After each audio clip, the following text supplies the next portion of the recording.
So hello everyone. I'm Mikkel Nørgård. I think many of you know me as coordinator of WFT Europe, joined by Izabela Erşahin. Isabella, if you want to introduce yourself, maybe also. Yes.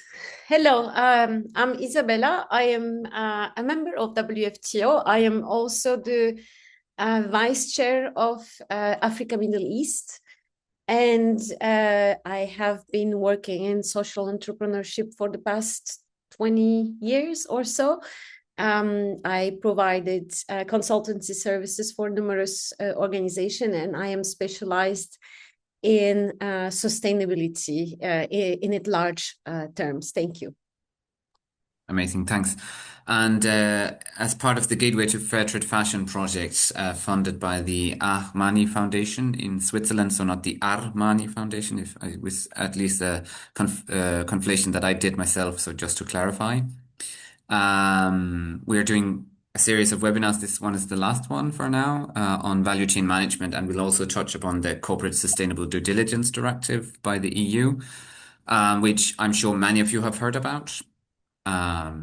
Yeah, and we want to delve into some basics there, but also go a little bit into depth of what that could mean or why it's good for you to be aware of.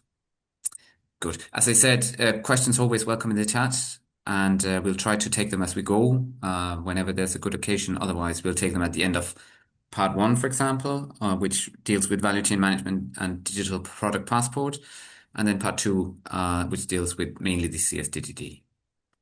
Over to you, Isabella. Thank you very much, Mikkel. So as Mikkel said in this first part of the webinar, we will focus on value chain management and digital product passports. And actually, we want to go a little bit deeper and see what those terms, what does it mean practically for WFTO members. The objective is not to add complexity, but to show how those developments can strengthen actually market access and build on what we actually already do and who we are and our WFTO values. So, first of all, it's good to address why are we talking about this now? Why are we talking about value chains? And why is it important? Why are we talking about digital product passport? And why is it important now?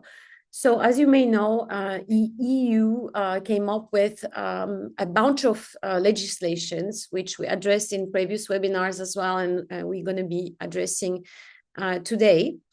Which are actually not really directly concerning our WFTO members as of the compliance or any regulations they should be following, but more changing how buyers are making their decisions, how buyers are going to have a different relationship with members, the questions they might be asking from their suppliers, etc., etc.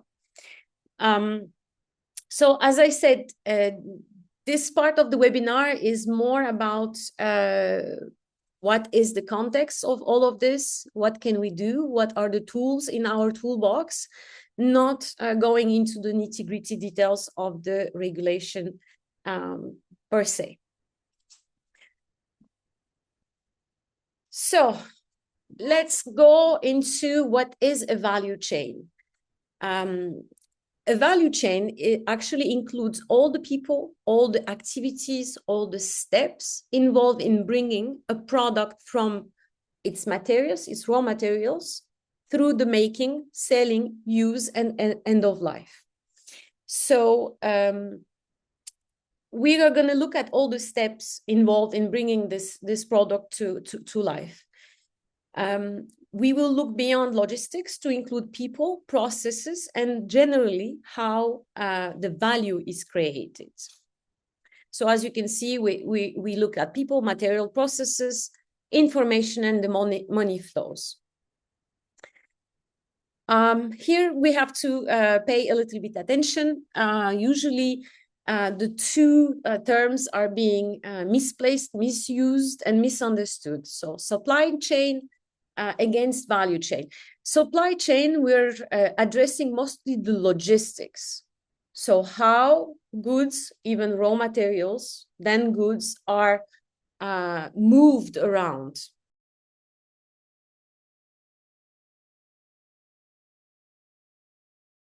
Sorry, Izabela. Yeah, sorry, No I only worries. accidentally. Yeah. No worries. So supply chain, as I said, focus on logistics and flow. So movement, mostly of goods. It could be services, but it's movement of goods. So from the raw materials, how the goods are transported to the production places, and then how those goods are delivered to suppliers and then to end consumer.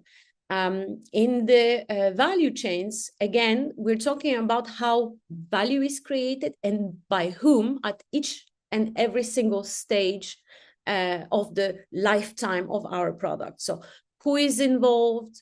What are the skills and the craftsmanship? Who are the people making the product? What are the environmental and social impact? We are going to look at fair pricing and different relationships, etc.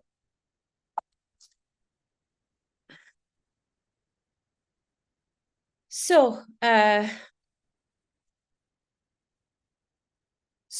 value chain management, what does it actually mean? For us, it means, sorry, I have the windows which are clouding my slide. So it's understanding and responsibly managing your own role into making a product. Usually our WFTO members are sourcing the raw materials and making the final products. Sometimes those value chains are a lot longer, meaning there are different steps and different entities, different producers, which are going to work at different parts of the value chain. What it means for us is to possibly responsibly managing our own role.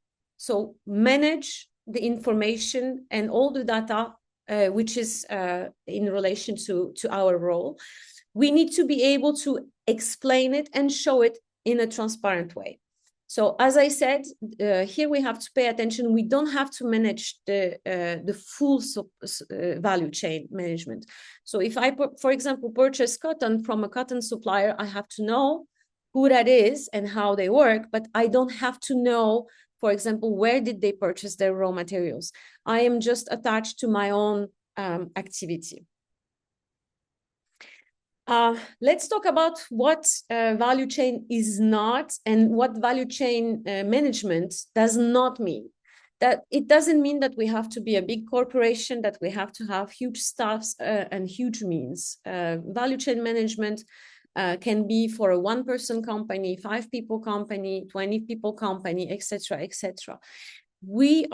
Nobody's looking for perfect traceability. It doesn't exist. We do as much and as transparent as we can with the means we have.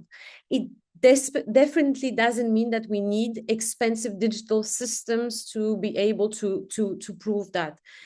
We have a beautiful tool, which is the guarantee system.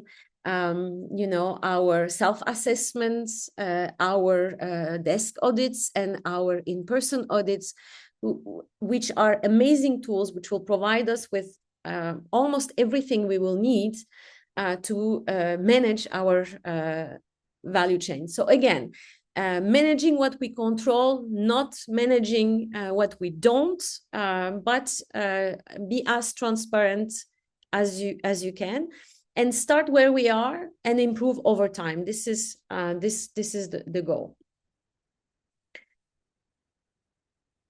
So managing value chain revolves around 4 key questions. Who is involved? The workers, the suppliers, your artisans, your subcontractors, your buyers. So who is involved in those different operations? What happens at each step?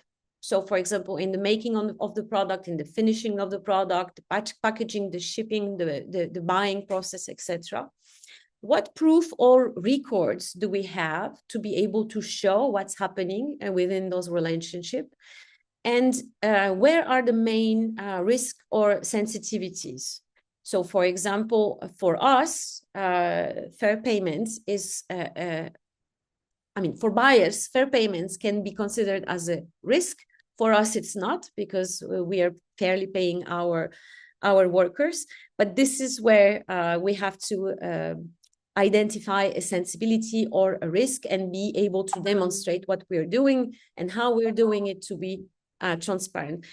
For people who are doing, for example, dyeing their raw materials, attention to chemicals used or not plant-based dyes, and those processes would be another area where we have to kind of document a little bit more and be careful.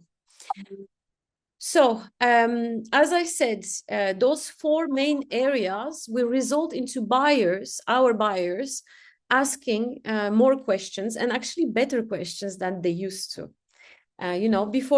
Before all of this legislation talks, sustainability being a hot topic, buyers would usually ask, what's the product, what's its price, sometimes not even where it was made or by whom. And what are the raw materials, because of the regulations which might relate to certain users of certain raw materials. Now we have buyers who are more educated and who are asking better questions. So those questions are: who makes the product and under what conditions? Where do the key materials come from? How do you prevent child labor and discrimination? What happens when with the production peak there is a production peak, or if you subcontract your manufacturing or parts of your manufacturing, and can you show basic records? So let's talk about what does it mean for us. What does it mean for us is that we have to be able to prepare ourselves with what I call the minimum viable or the minimum diligence pack to be able to present our buyers. So what are the non-negotiables in that document or set of documents? A page with the producer profile, as much detailed as possible, talking about who are the people, what the crafts, the techniques they're using. A simple supply chain map: where do you get your materials from? If you have any subcontractors, who are they and where are they? A few short policies. What I call short policies, those are those internal documents companies have, and most of WFTF members have, regarding fair payment policy, regarding child labor policy, regarding protection of environment policy, if applicable. We need to be able to show basic production and wage records. And have in place a grievance mechanism, meaning that if there is some kind of an abuse, if there are accidents, those should be able to be reported and shown to our buyers in a transparent way. Again, not to worry, we're talking about something very, very simple. Sometimes even a WhatsApp line for those grievances is enough as a proof in today's setup. So simple, clear, and human readable is enough. We don't need everything, just the basics. So now let's come to the bright side of the picture, and let's talk about why us as WFTO members, we are actually way ahead of that. Within our guarantee system and within the WFTO quote-unquote rules, we have those systems already built in. So we have transparency and fair trading, which are already at the core of WFTO practices. We have usually long-term established beautiful relationships which are going on with our producers, our artisans, our suppliers, etc. And as I said before, the GS standard audits and all the documentation we are already providing to WFTO on regular basis for guarantee members are already covering, I would say, 95% of what is expected. So the good news is we are not starting from zero. We're already more than halfway in what is needed. So it's not a complicated process. So here on the slide, I'm not going to go into details, but you can see I tried to put side to side those main questions, what we already do, and I mapped the guarantee system principles. So P1 stands for principle 1, principle 2 of our 10 principles of fair trade. So as you can see, we are really much covered on what is expected from us. So I would like to go very quickly over the, actually maybe not that quickly, into the digital product passport, what it is, why it's good to get ahead and be prepared.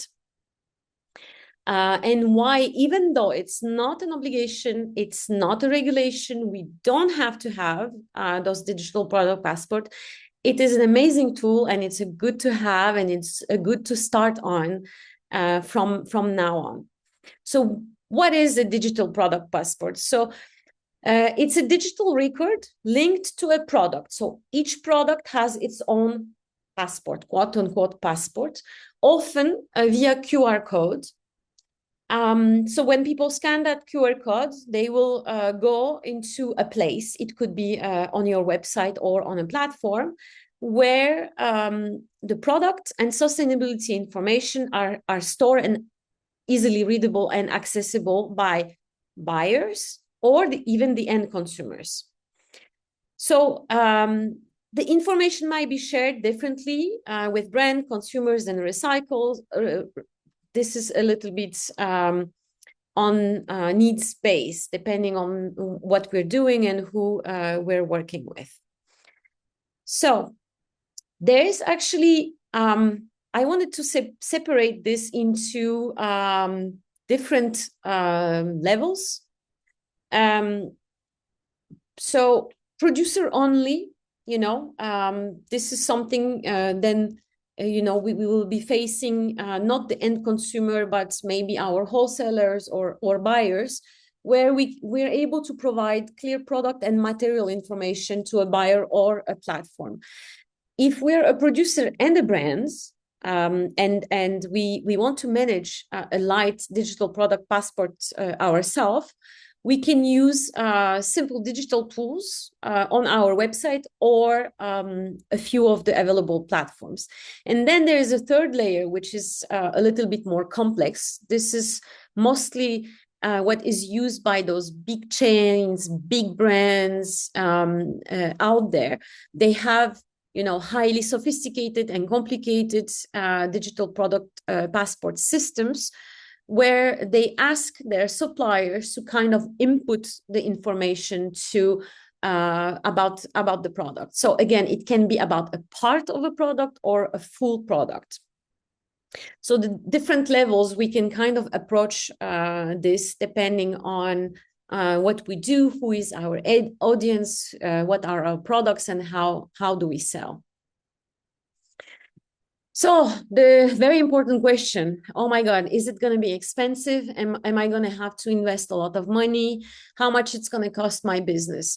So the short answer is no, it's not expensive. A digital product passport is really about structured information and not a specific software. So you don't have to worry paying a lot of money for softwares. I'm sure you are, as I am actually, sorry about that. I'm trying to come back to my slide. I am bombarded recently by all those platforms offering, services and digital product passport solutions, etc., etc. We don't have to pay a lot of money. They are very accessible solutions for us. And we can also DIY it ourselves in a very practical way, which I will come to that later. So I wanted to proudly present one of our members, Mifuko, who recently started implementing digital product passports. So this is how the label on their product looks like. So as you can see, you have the QR code here. You have group number 3, and then the person who handcrafted the products. So when you scan this QR code, this is a few screenshots of what you can see in their digital product passport platform. So you have a few images of the product. You can look at different angles of the product, and then manufacturing and origin, about the product, social responsibility and certificate, and environmental impact. So here you remember there was a group number, so you can click on the group and you have more information about the group. So I just opened one of the groups to show you how it looks like. So there is a short blurb about, you know, when it was founded, how many artisans are in there, where they are, etc., etc. Then we have the product details here. So you have the SKU number, the retail price, the category of the product, weight, country of origin, a short description. Here there are links, which leads to Mifuko website, actually, different sections, some to the blog, some to product pages, to show, you know, how to take care of the product, the possibility of recycling, etc. And then there is the social responsibility and certificate here, where they're proudly showing that they're a guaranteed member of WFTO, and they're also B Corp certified. And lastly but not least, the environmental impact. So they went ahead and they calculated, you know, how much CO2. So the greenhouse gas emission for their product, and because it's an approximate calculation which does not include the end transport to the consumer, they added an explanation here. So as you can see, this is something very simple. They used a provider which is called Ovido, which is a very nice small scale provider of digital product passports. So you can have a look. I want to say something very important. I am giving a few examples of the different platforms. I am in any case not affiliated with any of them. Myself, I don't yet use any of them, so I research, and those are just a few examples. So please don't take it at face value. Don't take it as a list of must use providers. Those are going to be only a few examples. You have to do your research, see which one is good for you, the price range, which is the best. Again, later in my presentation, I will give a few examples. So let's go back to those 3 levels. So the first level, I said, it's a light, do-it-yourself type of a solution, where you generate a QR code using Canva, for example, which is a free tool. You can link it either to a Google Docs or a Google Drive, or if you can, to your website, and create pages and text for people to read. So very simple, no cost. Of course, it takes some time because each product have to have its own page, but this can be created very simply. So a Google Docs hosted on Google Drive, or if you can host those pages on your website. So you will have a special URL, and with Canva, you create a QR code linked to that URL, which you add onto your product label. So when people scan it, the link takes them directly either to your Google Docs or to a specific page on your website. and you will have 4 areas to address very simply. So product page, a few pages about the product, some description, materials and care information, maker story, certification values. So this is the light do-it-yourself solution, no cost, a little bit of time, but I think everybody with today's tools can do that. So level 2, purpose-built and accessible platforms. As I said, I am in any case not related to any of them.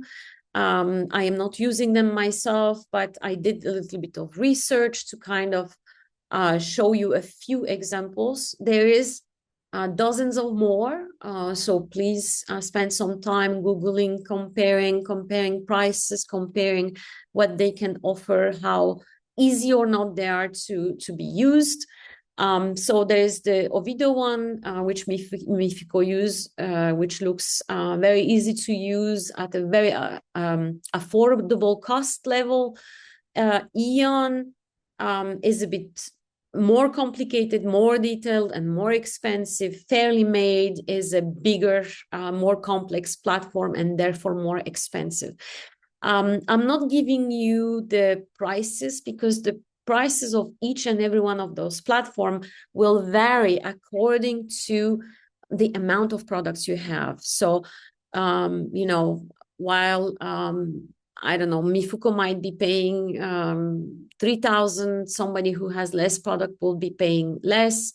But usually those prices would go from, I would say, 2,000 euros to all the way to 8,000-9,000 euros for the usage of those platforms. Again, depending on how many products you have. If you have very little products, I think it's not even useful to use those platforms. If you have, you know, from 50 to a few hundreds products, it's good to start with the platform use, because do it yourself for each product is going to be extremely time consuming.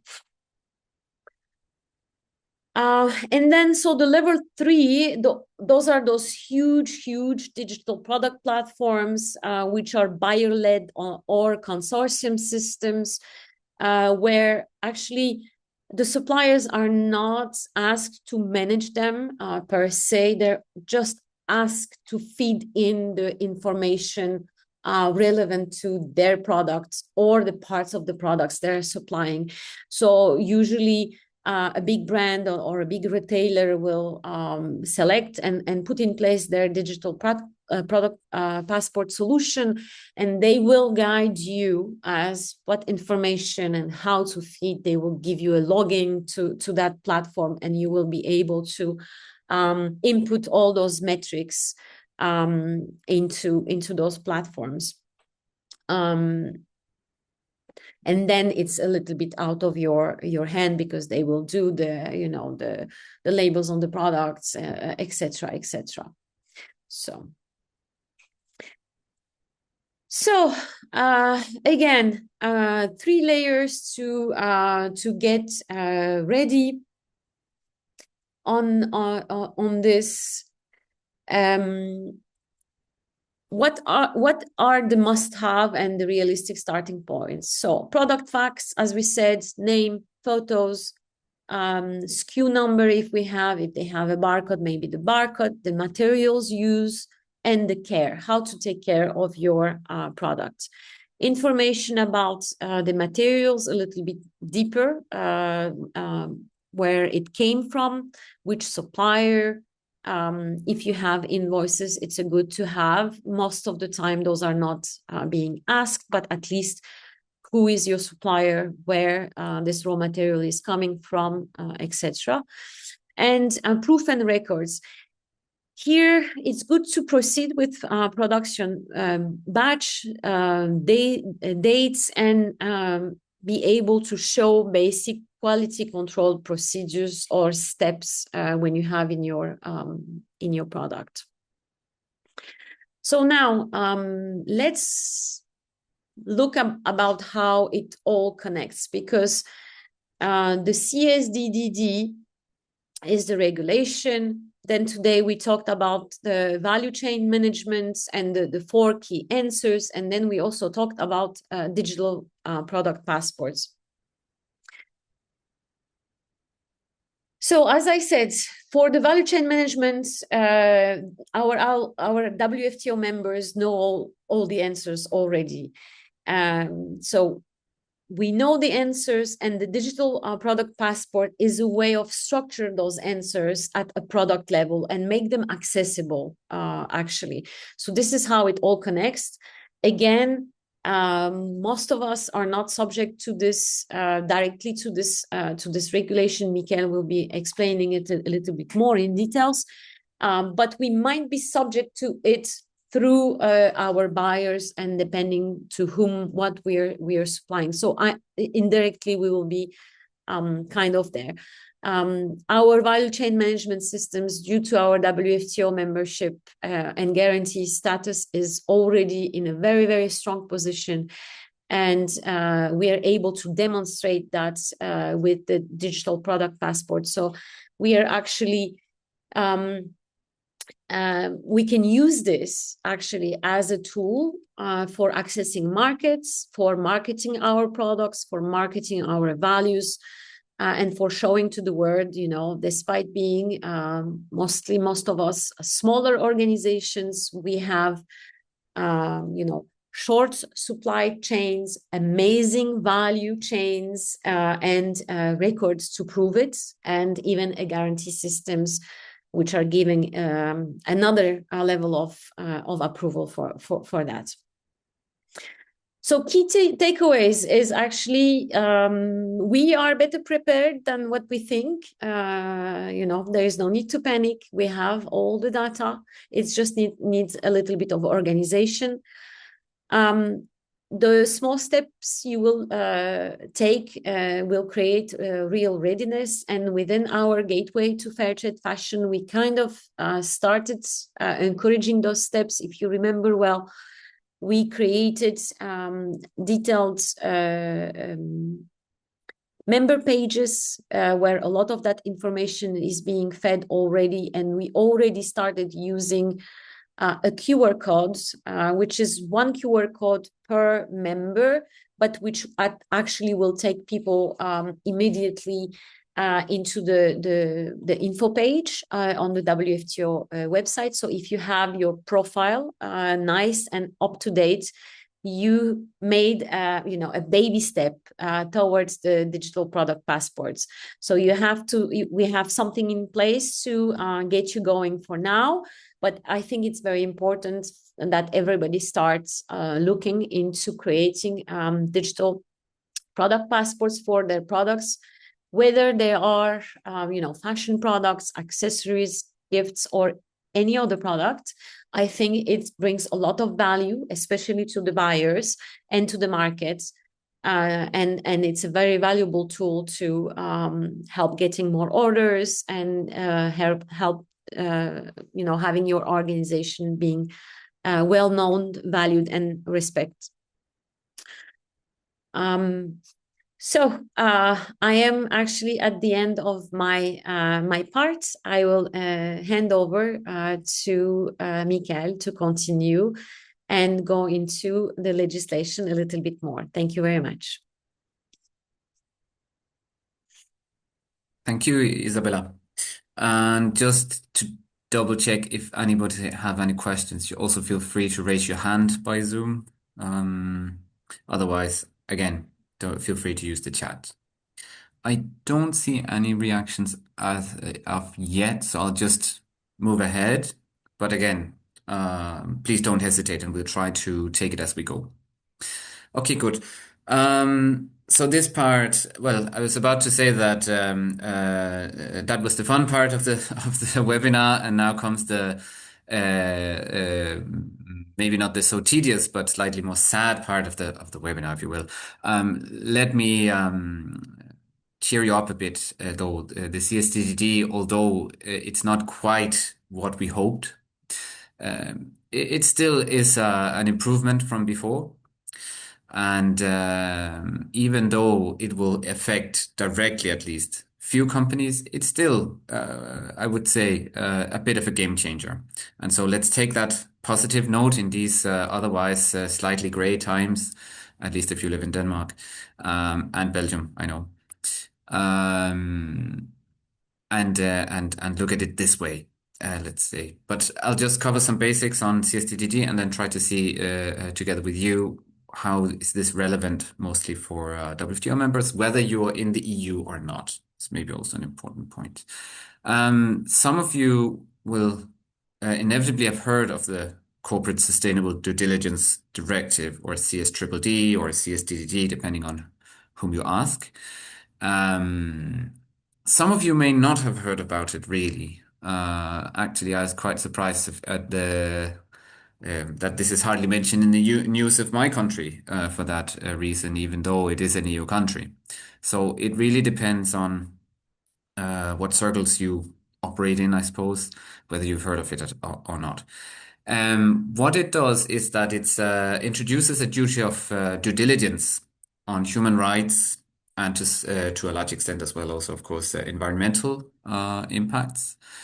And then the duty of companies to identify and address potential and actual adverse human rights and environmental impacts caused by their business operations, whether that be from their own operations or that of their subsidiaries or their business partners.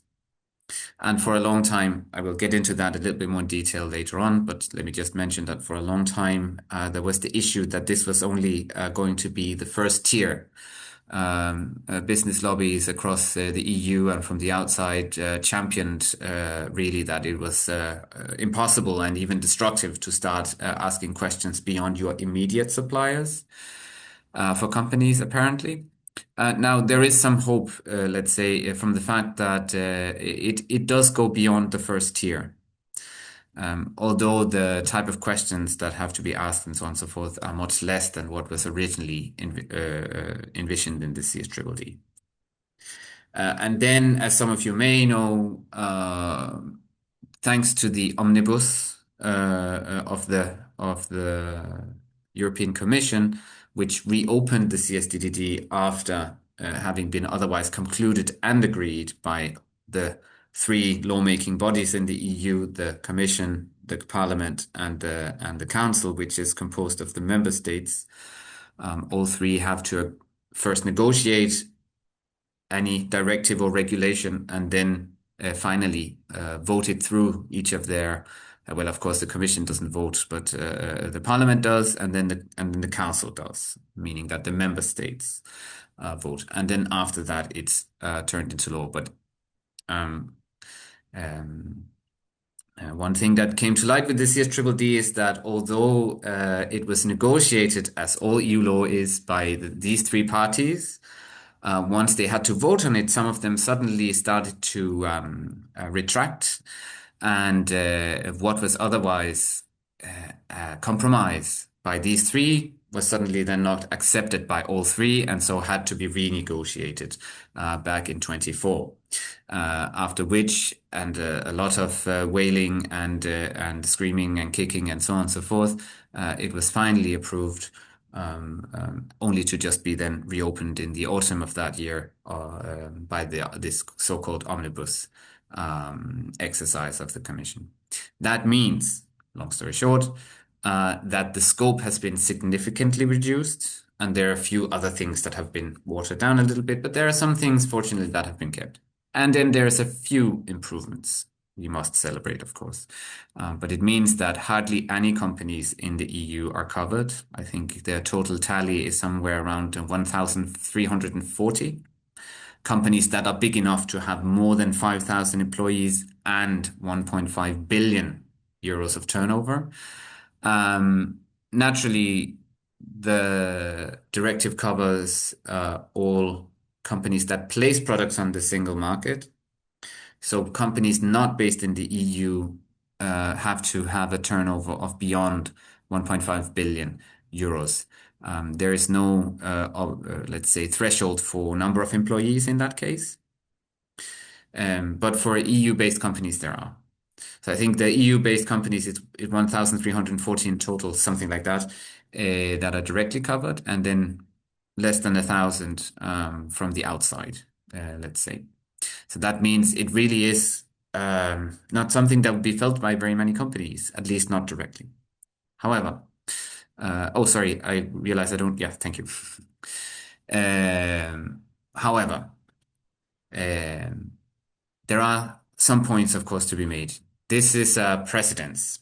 And this is the value of the CSDDD, that it acknowledges for the first time due diligence on environment and human rights as a corporate obligation in law.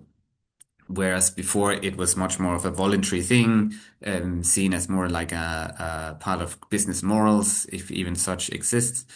Yeah, okay, I know that in some circles they do exist, certainly, but in the mainstream, I think we can say that business morals, they're maybe not really a very good tool for anything at all.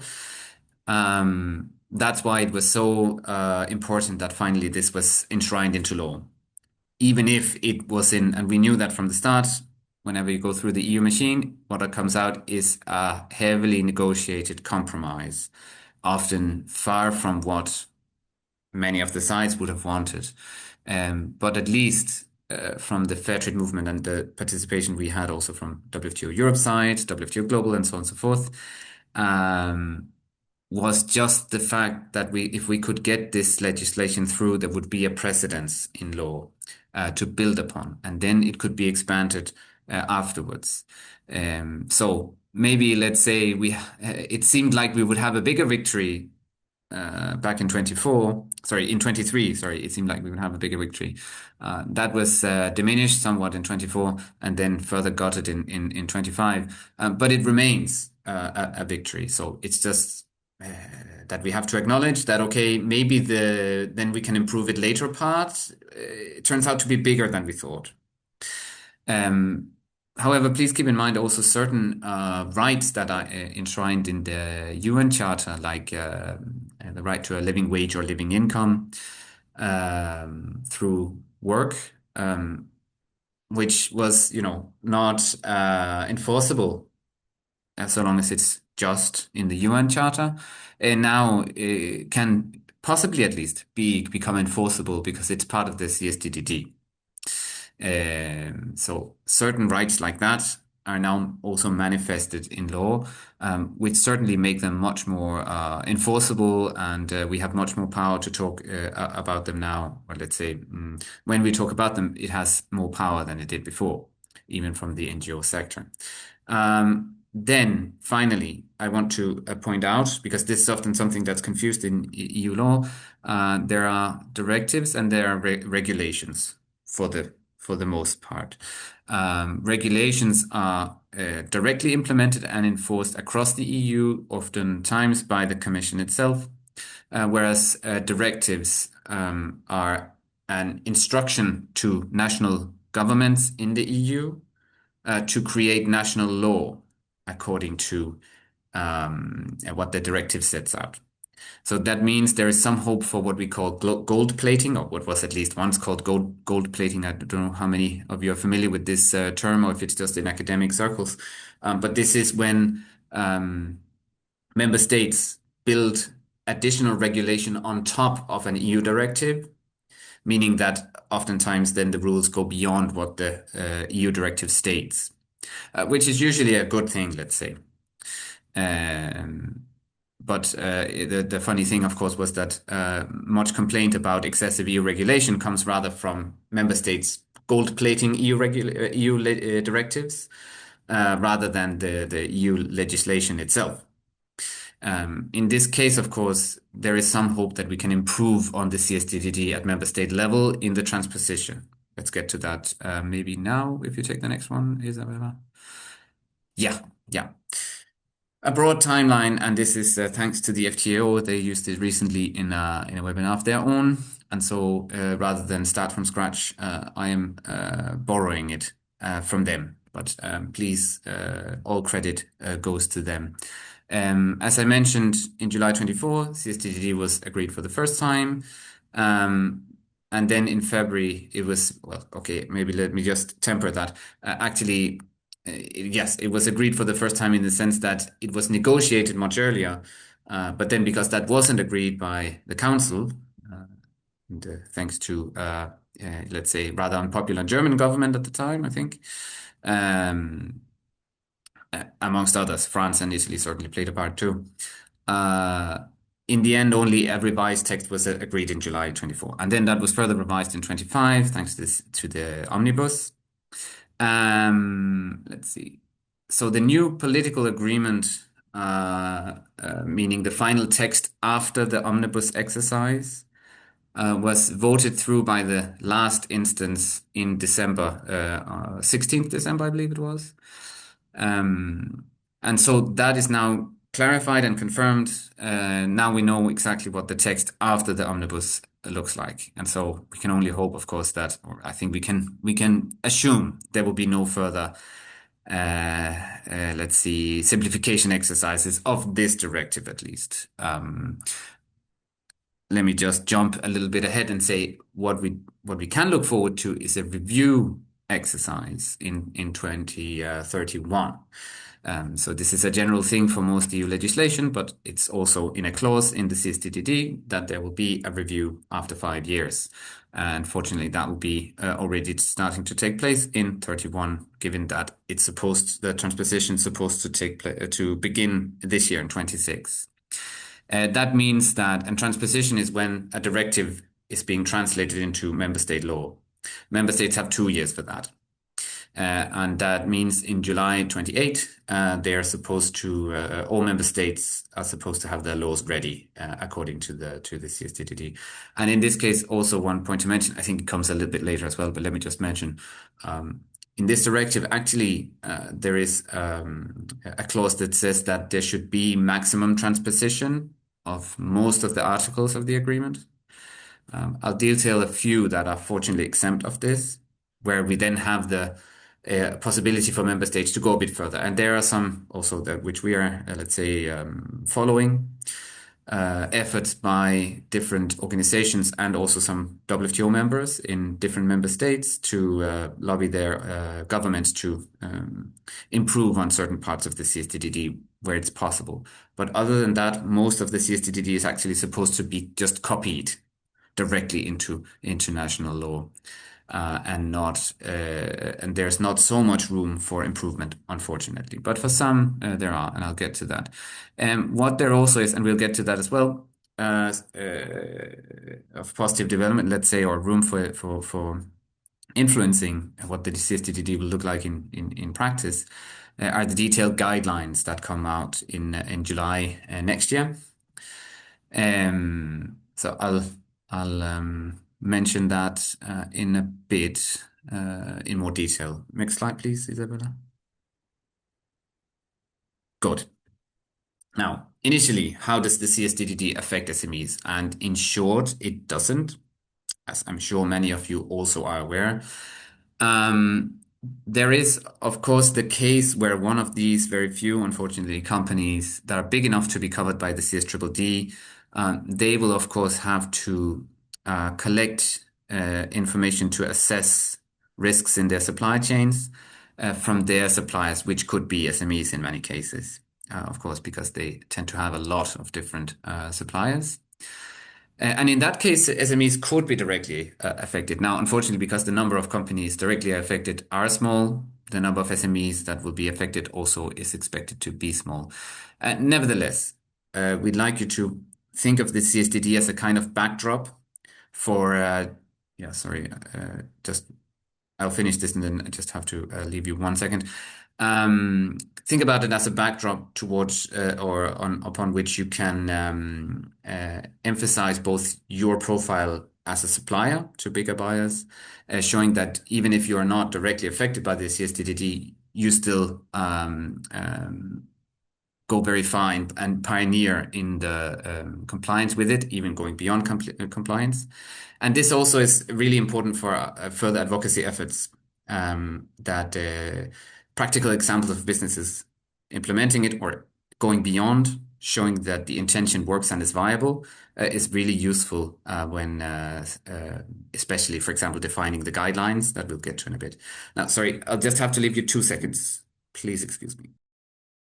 No worries. I'll jump in between when Mikkel is dealing with his issue. That means practically that in 2028, after July, after those country per country guidelines will be published, actually, WFTO will have to communicate that to its members. So we're hoping that in 2028, we'll be able to present you with country per country information with what are the requirements towards the different EU countries. Mikkel, back to you. Thanks a lot, Izabela, for mentioning this. And please excuse me, it's my daughter coming back and I have to open the door because I'm home alone. On that point, actually, already there's an effort coordinated by the Fair Trade Advocacy Office that does advocacy on behalf of us at WTO, you members of WTO, as well as also the Fair Trade International and other parties to the Fair Trade family, if we could call it that at large. Hi, Anna. Which is already collecting info and updates on the transposition by member state from those stakeholders they have in their networks. So we are actively also following that. And the point is then that we can help share information so we can push member states to go as far as possible on those areas where additional kind of, let's say, gold plating on the in the transposition is possible. But yes, I mean, the thing is that there's supposed to be little difference, of course, by member state in this particular case. But since there are some parts where differences can be are possible, or where the interpretation could be slightly different depending on the legal system of the country. Yes, we will collect that and share later on, so that you'll be more aware of this. Next slide, please. Good. So I mentioned some of this, the WTO lens on the CSTD, and we at the WTO Europe specifically also did an exercise of publishing a position paper on human rights and environmental due diligence, as it was generally known back then before it became the Corporate Sustainable Due Diligence Directive, as a specific proposal by the European Commission, where we argued how the importance should lie on the business model and how practices that either sustain or, let's say, practically implement due diligence should be integrated directly into the core of the business model and not be kind of an accessory or this kind of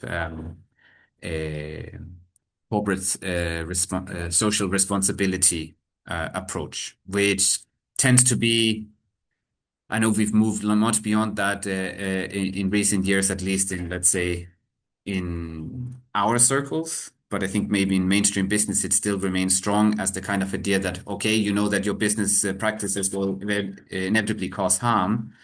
So therefore, you can kind of offset that harm a little bit by a set of additional practices.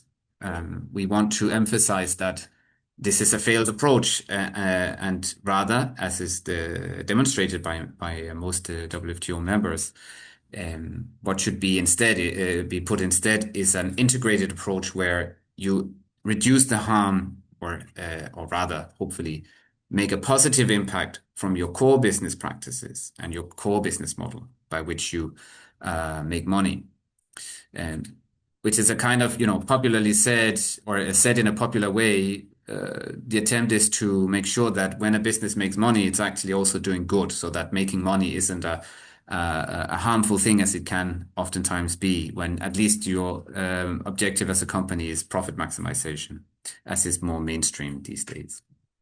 Good. But this is also a bit the double approach, I would say, or the double point in the WTO lens on CSDDD is one, showcasing your improved profile towards buyers that will start to think along these lines even when they are not directly affected, because there is an assumption that they will be down the line in the future at some point. So they might as well start preparing now. But there is also the idea that you help us as practical examples of how to conduct due diligence as part of the core business model instead of an ad hoc addition, that is both viable and competitive. And that helps us demonstrate to policymakers that this is not something we should be afraid of, like this is not a path we should be afraid of going down. It's not something that necessarily will limit, if it's done the right way, let's say, competitiveness of EU companies, which tend to be the first and foremost concern these days. But actually something that is necessary if we agree that the current mainstream sustainable model, economic model and business model is not sustainable, then it goes without saying that to become competitive for the future as well, we need to first of all make it sustainable. And that the CSTDD, if expanded in the right way, could help lead to that and make EU companies make that transition before other companies across the world, which would be an advantage. Next slide, please. Good.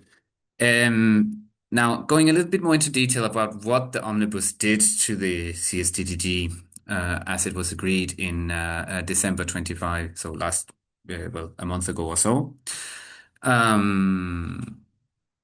Especially on the transposition side, as I mentioned, mainly the maximum transposition were for a range of articles, but mainly exempt from the maximum transposition, meaning that there could be some room for improvement by national governments.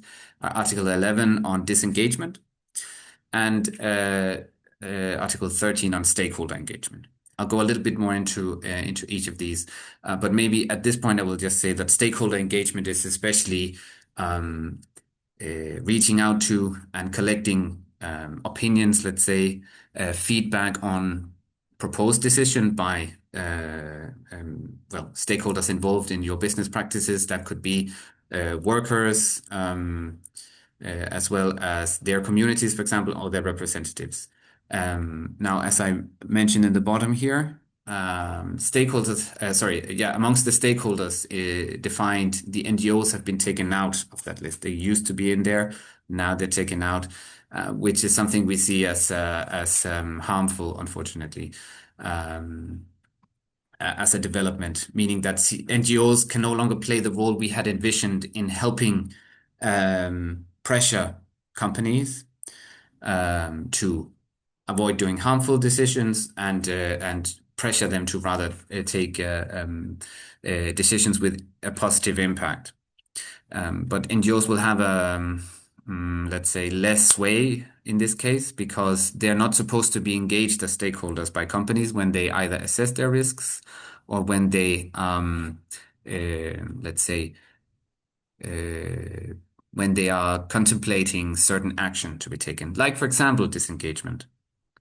So there's still some room for development or improvement that member states could take on how to engage these stakeholders. Unfortunately, on what kind of stakeholders should necessarily be engaged, there's not any hope that this will be improved much, and that NGOs will have to play a much more, let's say, indirect role in this case. Now, what is good, however, is that the risk factors are aligned with the OECD frameworks and that risk assessment must cover the full chain of activities, both own operations as well as subsidiaries and that of business partners, like direct business partners. So there is a bit more of a, let's say, scope of the, maybe not, let's say the full value chain because it includes the mother company as well, of course.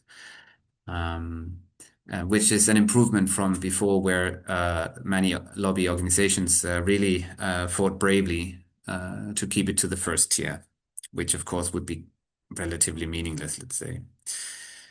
So that is some positive improvement. And then one issue we find, unfortunately, is that when scoping risks, it should be based only on reasonably available information, meaning normally publicly available information. And companies are, let's say, maybe not barred completely, but they are at least not encouraged to, or even perhaps discouraged from asking additional in-depth questions of their their suppliers and business partners, but have to rely more on, let's say, publicly available information. So this is something we find problematic, but hopefully in the guidelines that can be offset a little bit by other practices.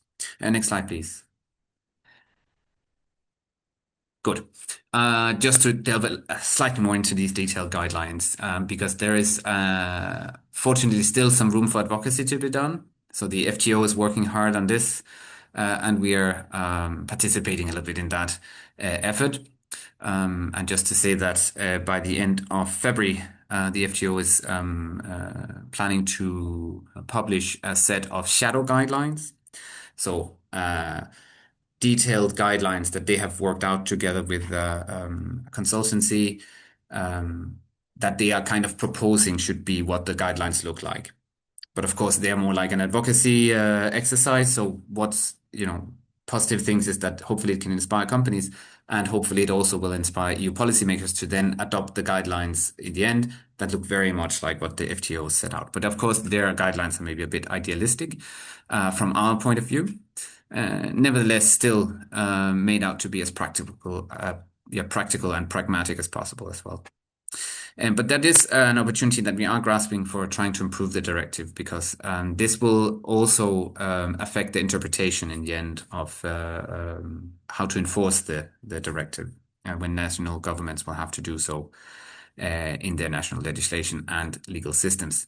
Now, one thing I will look a little bit into on that is living wages and living income, which was part of the directive actually and mentioned clearly in it. So next slide, please. Yes. And I'll take a little bit of, let's say, starting point in these shadow guidelines, although they're not public yet, since we've participated in the work to support the FTO on this. I think also would, for our purposes now, be the best starting point.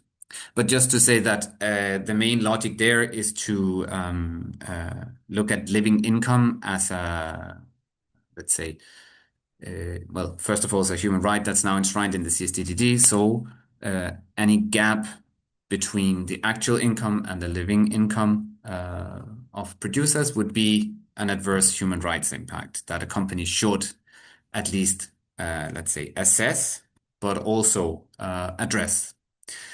Now, maybe I should also mention, of course, many of you will understand fully the difference between living income and living wage. Of course, in WTO, we tend to talk about living wages. The project of the FTO more specifically looks at living income, which tends to be more related to when you work with farmers, let's say, who can be viewed a little bit as self-employed in a way, despite the fact that in most value chains, let's say, of especially also where fair trade suppliers are involved, they tend to have a very limited set of buyers that by which you almost can talk about an employee-employer relationship in certain cases, at least. But that's what living income tends to refer to now. I'm including both in this case because living wage is mentioned in the CSTDD. And still, the shadow guidelines talk about the living income gap. And in the end, of course, it's not maybe so much the wage as the income that's important for whether a family can live or not, and live decently or not from what they make. But the point here being that if we can have in the guidelines that companies should assess the living income and the living income gap of their suppliers, and treat it as an adverse human rights impact if there is a gap between their actual wage and the living income that is calculated for them, then we can move much further both on this in improving income for a lot of producers that also include fair trade producers.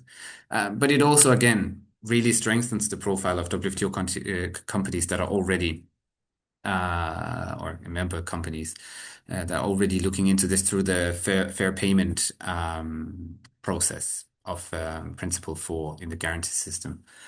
Sorry, just one second. And so that's why I'm emphasizing that the exercise of the shadow guidelines is really how we can demonstrate fair trade practices as the best way to to assess and address adverse human rights impacts, and hopefully make that kind of what the Commission will propose as the guidelines for. And so it would be a higher likelihood that it would be taken up by mainstream companies as well. Next one, Izabela, and I will maybe endeavor to be brief for the last part, but there's not much left anyway. And now on disengagement, meaning when companies stops buying from suppliers because they assess that the human rights issues are too adverse. So this is a kind of, let's say, unfortunately, rather useless practice of a company to comply by saying, okay, in case we are not able to live up to the obligation to address adverse human rights impacts at a supplier, we simply just stop buying from them and find somebody else where it's easier to comply. However, disengagement can also sometimes be, let's say, called this cut and run exercise that we saw especially during COVID. However, we'll just mention that at least I use the cut and run much more specifically as in cases where, which we did see during COVID, a buyer has made an order and knows that it is actually already being shipped and they are ready to receive it, but then refuses to pay for that order and refuse to uphold the agreement, which, as many of you know, I'm sure in fashion supply chains, for example, or value chain supply, for example, are not always enshrined in written contracts. But in the end, cut and run could also, I guess, be used in cases where a company simply says, okay, this is too difficult to work with this supplier. We're not able to afford a price, for example, or let's say that's maybe how they would view it, but let's say they're not willing to pay a price in this case, that would make it compliant and not contribute to adverse human rights risk. Okay, then let's just stop dealing with them. In which case, at least in the experience of the fair trade movement, I would say human rights impact simply worsens. It's usually much worse. And we really hope that the CSDDD would include encouragement for companies to rather work with those suppliers on how to reach compliance and how to address any human rights impacts that came up, or when adverse human rights issues would come up, that they would work with the suppliers to address them instead of simply suspending or terminating. Now, there is a good news in the sense that suspension still is laid out in the CSTD as being last resort, meaning where you, I mean, maybe not cut relations with a supplier, but you at least suspend buying from them. And still there is an encouragement, at least, if not an obligation, that harms must first be assessed. However, when it comes to termination, there is no requirement for stakeholder engagement as there originally was. And also for suspension, actually stakeholder engagement is not required anymore. Stakeholders, again, being defined as not just workers, not just suppliers and workers and so on, but actually also their communities at least and their representatives, although unfortunately not NGOs active in the sector or the area. So that's a concerning development, let's say, but at least some of the language about disengagement remains, which we still see as a plus. Next one. Good. Now we've come to the end of my part, at least, as well. And then maybe we can look at some questions, if any. Very happy to also engage in any comments or reflections that any of you think could be useful for either for us or for others in the audience. Let's say, the argument that also Izabela has been making is that actually the fair trade practices that most of you are already have already integrated in your businesses address the due diligence obligations that otherwise are set out in the CSDDD. you're already amongst top of class, and we really want to, we hope you will help us showcase this, which can be used as the proof of concept that this type of business models work, and they are competitive, and it would be simply better to encourage, or let's say hopefully nudge or force in the end, most mainstream companies to adopt similar policies. So the way the business at large, at least in the EU, and those that put products on the EU market, improves in this manner towards what we could call maybe a green transition, as well as hopefully a just transition. And we really believe that practices like those you are showcasing, or let's say practicing, are important part of those two transitions. And we want to show that to policymakers. So please help us do so by informing us of the practices you use as well, and proudly marketing yourself with these practices.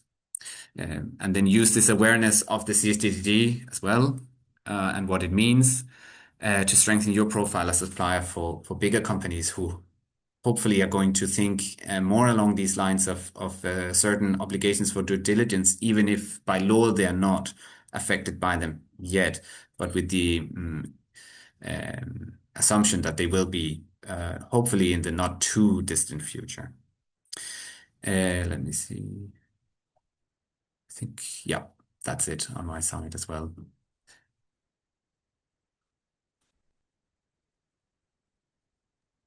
So I didn't see any questions in the chat, but now we finished a little bit before our time is due. If anyone has any questions, please feel free to unmute yourself and ask your questions.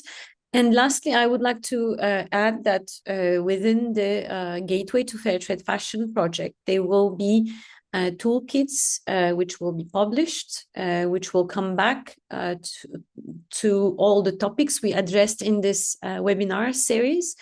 And WFTO will send you an email with the proper links. They will be hosted on the WFTO website, so easily accessible, so people can go back and read the condensed information, the must-have information about all of those regulations we addressed in the past webinars, including the one of today, as well as this is a recorded session, and the recording and the slides are going to be available in your member space on the WFTO profile. Again, you will receive an email with all those links so that you can go back, etc. Feel free to also send us any follow-up questions after the session if you need to. And we will be sending a short email asking you to review how this session went. Did you find it interesting? You know, did it respond to your questions? Do you have any more questions to address? So the floor is to you guys. If you have any questions, please unmute yourself and feel free to ask us what you need.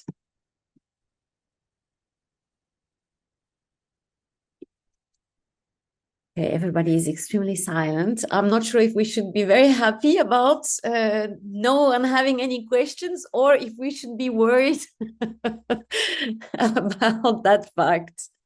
I'm hoping that you found this session interesting, and that it gives you food for thought about promoting the beautiful values we all uphold in our businesses and in our business models. As Mikkel said, we need those case studies and positive examples to kind of help the advocacy parts, which WFTO is doing on our behalf, supported, of course, by all the other larger fair trade family, including the FTA or organization.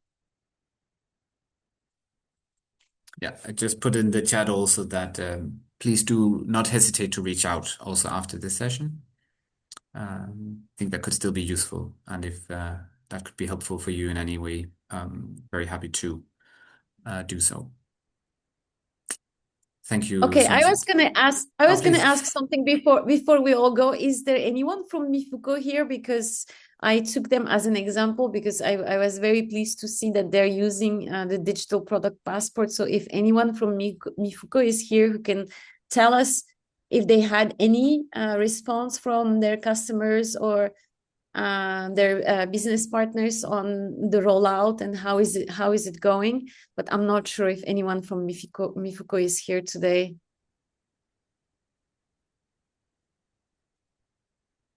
No, I did not. I think one of them registered, but I don't see them in the participation at least. So DB says a lot of things needs to be digested. Really, thank you for the fast. Thank you all for participating. And Mikkel, I give you the honors to close the session then. Thank you, but I think you did it more or less indeed. Thanks a lot, everyone, for your attention. And as I said, feel free to reach out. Very happy to hear that this was at least interesting, and we hope it will be helpful for you as well. We know that the CSDDD is a bit nebulous, but I think Izabela's part really kind of also made it very practical, hopefully. So thanks a lot, and hope you will keep following also the Gateway to Fair Trade Fashion project. And we look forward to engaging with you during that project again soon. Thanks a lot, everyone. Thank you very much. You will receive the recording via email and the slides as well. Have a good Yes, indeed. day to all. Bye-bye.